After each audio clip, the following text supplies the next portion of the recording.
بسم الله الرحمن الرحیم. السلام علیکم ګرانو کتونکو، زه یم ستاسو دوست عبدالله او زه ښایم تاسو ته د ایډاب ایلسټریټر فول ټریننګ.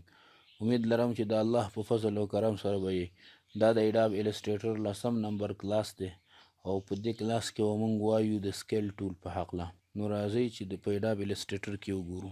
دا موږ سره سکیل ټول دی. سکیل ټول لکه د دې نوم نه معلومیږي چې د دې په ذریعه باندې موږ سکیلینګ کولی شو، یعنی د یو ریکټینګل یا کوم ډیزاین چې موږ جوړ کړی وي د هغې سایز غټولو لپاره موږ دا سکیل ټول استعمالو، یا د هغې روټیټ کولو لپاره موږ د سکیل ټول نه کار اخلو. مثلا زه یو ریکټینګل جوړوم، اوس راځمه د دې سایز ګوره موږ سلیکشن ټول واغسته، د دې په ذریعه باندې د دې موږ سایز غټولی وړوکی کولی شو. ګورئ که زه دا غټومه نو یو طرف ته که دې طرف ته لیفټ طرف ته مې راښ کړو نو لیفټ طرف ته به دا اوږد شي، که بره طرف ته یې راښ کړم نو بره طرف ته به اوږد شي، چې کوم طرف ته یې زه راښ کړم هغه طرف ته اوږدېږي. خو زه یم نه چې دا د یو برابر ماته غټ شي. نو دې لپاره به موږ شفټ بټن ونیسو. چې شفټ بټن ما ونیوله نو ګورئ اوس یو برابر به غټېږي. سایډونه به یې څه به نه وي چې یو سیټ به اوږد وي یو سیټ به لنډ وي، نه یو برابر به غټېږي راته. خو مثلا زه غواړم چې نه داسې دې موږ ته نه غټېږي، زه یم چې پروپورشنلی دې راته غټ شي. څنګه چې موږ د دې دا پرفیکټ پوینټ دې ځای کې دی د دې مطابق دې غټ شي. مثلا دا کرښه دې چې زه غټوم نو داسې شاوخوا چې څومره کرښې دي د دې دا ټولې دې یو برابر غټې شي. مثلا زه اوس شفټ الټ بټن نیسم دې سره دا داسې غټوم نو ګورئ څلورو واړه طرفونو ته دا غټېږي، او که الټ لرې کړم ګورئ یو طرف ته داسې بیا کوم طرف ته چې زه راښ کړم. مثلا زه دې طرف ته راښ کړم صرف شفټ مې نیولی نو دې طرف ته به دا غټېږي. اوس زه الټ شفټ نیسم نو ګورئ څلور واړه طرفونو ته دا غټېږي. نو دا کار موږ په دې سکیل ټول باندې هم کولی شو. مثلا زه سکیل ټول راخلم او که شفټ مې ونه نیوی او داسې مې راښ کړلو نو ګورئ دی خو به مثلا که زه یې بره طرف ته راښ کړم نو دی به لاندې طرف ته هم دا بوځي. څومره اندازه چې زه بره راښ کړم همدومره اندازه به یې دی لاندې بوځي. چې ښي طرف ته یې راښ کړم نو دی به ګس طرف ته هم داسې بوځي، چې ګس طرف ته یې راولم نو ښي طرف ته به هم دی هم همغومره اندازه کې راولي. خو چې زه ورسره شفټ ونیسم نو دا به بالکل پروپورشنلي شي، یعنی یو برابر به هر طرف ته دی راښکل کېږي. نو داسې کارونو دپاره موږ دا سکیل ټول استعمالوو. ښه اوس په دې کې یو مهم کار دا دی، مثلا د دې دا پرفیکټ پوینټ چې دی دا په د دې سنټر کې پروت دی، نو چې زه دا راښ کړم ګورئ دا به د سنټر نه غټېږي. زه وایم چې نه دا دې ما ته د دې ځای نه غټ شي، نو زه د پرفیکټ پوینټ رالم دې ځای کې ږدم. اوس چې زه دا غټوم ګورئ دا به دې کوم ځای نه غټېږي د هغه ځای نه غټېږي. ښه نو د دې استعمال څه شی دی، زه راځم ریکټینګل جوړوم دلته، مثلا یو مې دا جوړ کړو او دې نه یو ډوپلیکیټ اخلم، داسې یو ډوپلیکیټ کنټرول ډي وهم داسې. اوس د دې زه د پاسني انکر پوینټ انتخابوم او زه راځم سکیل ټول ته. اوس د دې سکیل ټول په ذریعه باندې زه لږ دا داسې راښ کړم. ګورئ اوس د دې پرفیکټ پوینټ بالکل سنټر کې و، ځکه یې زموږ دا ټولې ریکټینګل چې زموږ وي هغه یو پوینټ باندې راغونډې کړې. اوس ګورئ ما زه د دې د پاس سرونه بیا انتخابوم او سکیل ټول راخلم، د دې دا پرفیکټ پوینټ اوس دې ځای کې دی، دا مثلا زه دلته ږدم دې ځای کې. اوس مې دلته کېښود او دې ځای نه یې زه داسې راښ کړمه، ګورئ دا به دې طرف ته راولي پرسپیکټیو په شانتې. مثلا دا اوس داسې ښکاري چې دې ځای نه ورته سړی ګوري، دې ځای نه ورته سړی ګوري او داسې دې طرف ته لکه دا سړک باندې چې سړی ودرېږي او دې طرف نه ورته ګوري داسې ښکاري. مثلا اوس زه راځم د دې دا پرفیکټ پوینټ راخلمه د سکیل ټول په ذریعه باندې دا پرفیکټ پوینټ دلته ږدم. اوس زه دا دې نه نیسم هسې وړوکی کوم، ګورئ دا به داسې شي موږ سره. اوس داسې ښکاري لکه دې ځای نه ورته چې سړی ګوري داسې چت ته ګوري. د دې سټایل کې موږ سره موږ د دې سکیل په ټول باندې داسې کارو. ښه بیا دې پسې موږ سره یو بل ټول دی چې د هغې نوم دی شیر ټول. شیر ټول څه لپاره استعمالیږي، زه راځم دلته کې د سکیل ټول ته ګورئ دې ځای کې دلته یو غشی شان جوړ شوی، که زه په دې کلیک ولګوم ګورئ موږ ته یې ځان ته دا په یو وینډو کې راکړه. دې کې موږ سره دلته کې وګورئ شیر ټول دی. شیر ټول څه لپاره استعمالیږي؟ شیر ټول استعمالیږي د مثلا زه دا بکس لږ داسې کږوم، نو لکه موږ چې ډایرکټ سلیکشن ټول باندې هم دا کولی شي. ډایرکټ سلیکشن ټول راخلم او دې کې زه دا بره انکر پوینټ یې ورته انتخابوم او داسې دې طرف ته راښکم. نو ګورئ داسې کاږه کړه راته.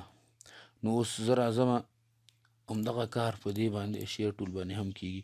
اوس زه راځم د دې بل ته راځم او انتخابولو ته ضرورت نشته، به ډایرکټ زه داسې راکاږوم، ډایرکټ راته کاږه کوږ ده. او په ډایرکټ سلیکشن ټول کې به اول موږ انکر پوینټ انتخابولې او هم لږ دې طرف ته راوستلې. په دې کې د انکر پوینټ انتخابول لازم نه دي، خو دا کار بیا هم په سلیکشن ټول باندې ممکن دی. نو دې ته څه حاجت و؟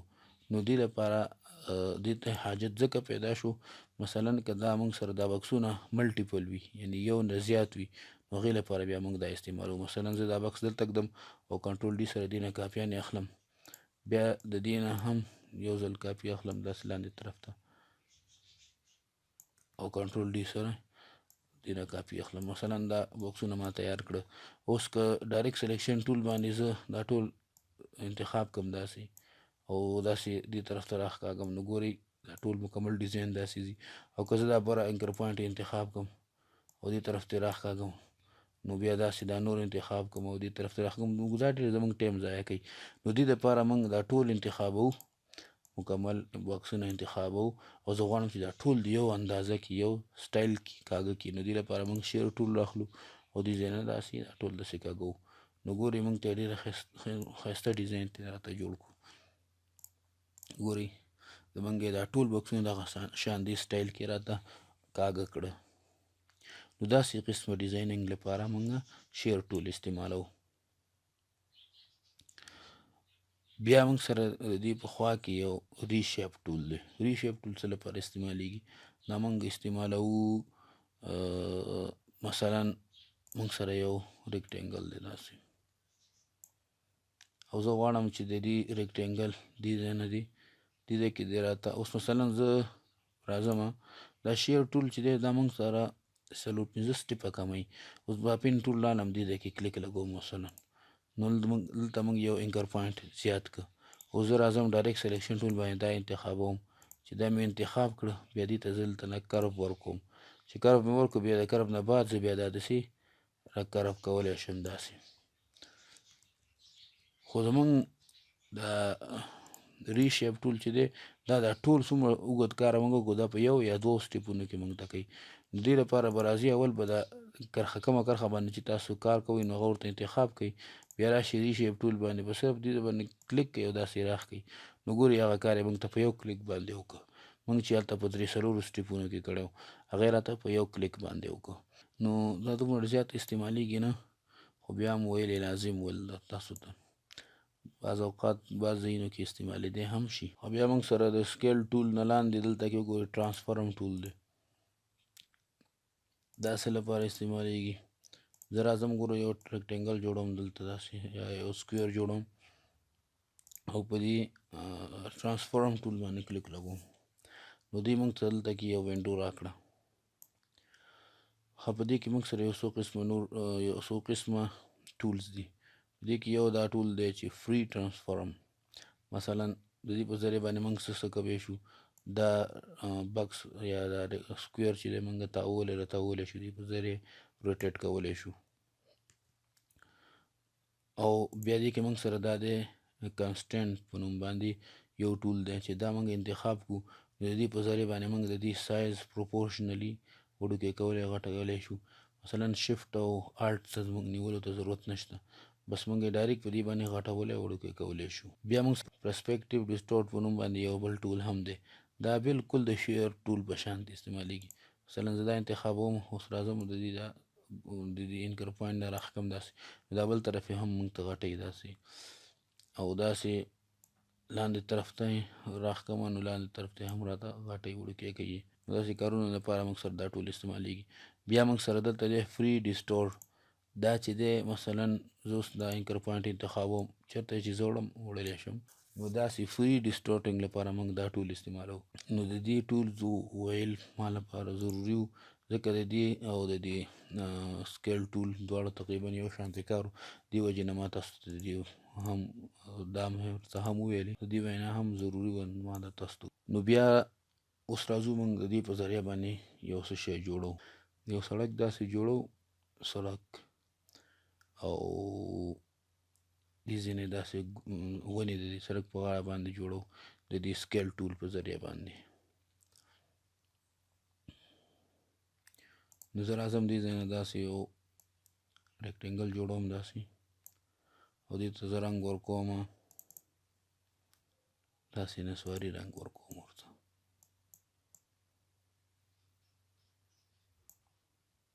او دلته یو بل ریکټینګل جوړوم، هغې ته زه داسې آسماني رنګ ورکوم.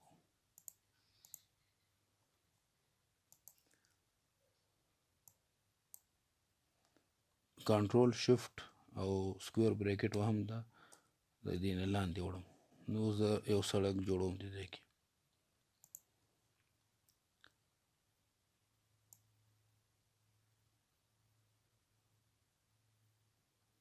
مثلا داسې، او دې زه رنګ ورکوم سپین. او راځم زه اوس د شیر ټول په ذریعه باندې د دې دا شیپ داسې کوم دې طرف ته، او ډایرکټ سلیکشن ټول باندې دا انکر پوینټ او شفت سره دا انکر پوینټ انتخابوم، او د سکیل ټول په ذریعه باندې دا زه لږ وړوکی کوم داسې.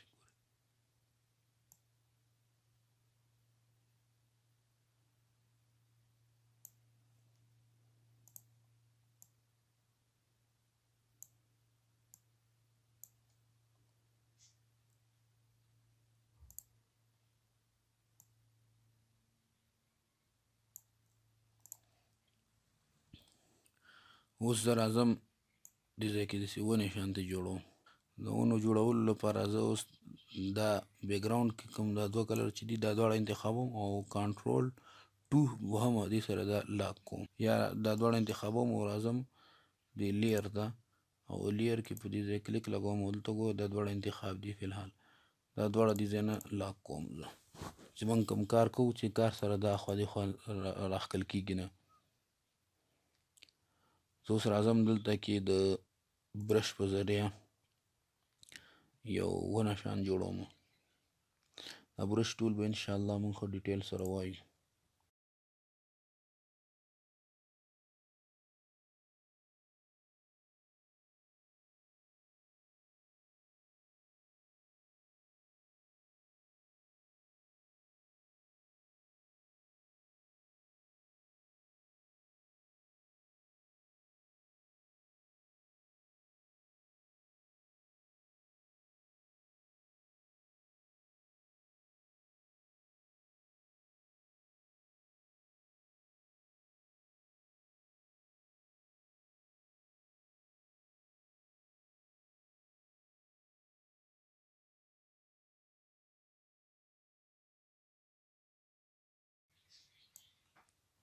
مونږ دا ونه فی الحال داسې زر زر تیاره کړه. اوس کنټرول جي سره د دې نه ګروپ اخلم. اوس راځم زه دا دلته ږدم داسې مثلا، او شیفټ سره یې لږ غټوم داسې. او زه غواړم چې دا دي د سړک په غاړه باندې داسې روان دي، داسې دي وړه کېږي داسې تر دې پورې چې راورسېږي ونه دې بیخي وړه شي. لکه چې عام موږ په سړکونو باندې داسې ګورو که نه، څومره چې کوم ونه موږ ته نږدې وي هغومره هغه غټه ښکاري موږ ته، چې څومره لرې ځي هغومره دا ونې وړې کېږي. نو دغه شان دي زه دې ته دا سټایل ورکول غواړم. ښه مونږ دا ونه دلته کېښودله. اوس زه غواړم چې د دې ونې نه دې کاپیانې داسې اخلي تر دې ځایه پورې، لکه یو سړک باندې چې مونږ ولاړ یو او کومه ونه چې مونږ ته نږدې وي هغه غټه مونږ ته ښکاري، څومره چې لرې ځي زموږ نظر نو هغه ونې وړې کېږي. دقه شانتې سټایل مونږ دې ته هم ورکوو. نو زه یم چې دا ونه دې کاپیانې اخلي تر دې سره پورې چې اخري بیخي وړه وي.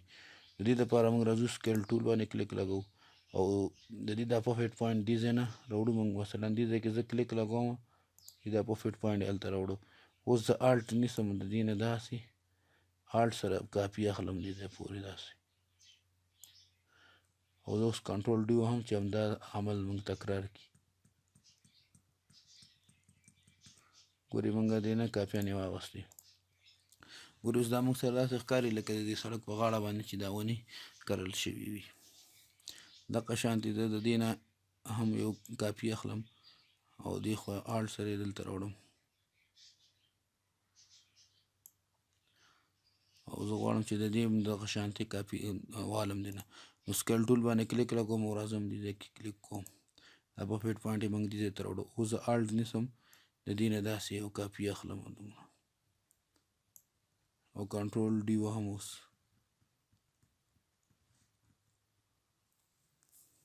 ګورې اوس موږ سره په دې کې یوه غلطي ده نه، دا ونه چې دا د دې بلې ونې د پاسه ده، د دې لپاره موږ راځو سلیکشن ټول باندې دا انتخابو او کنټرول شفټ بریکټ سکویر بریکټ باندې کلیک کوو، نو دا به د دې پاسه شي. دغه شانتې یو به انتخاب کوو، داسې به یې ټول د دې د پاسه کړو. مثلا اوس دا شو، دا کنټرول شفټ او بریکټ باندې ما د دې د پاسه کړه. دغه شان دا داسې تر اخره پورې دا یو وکړئ.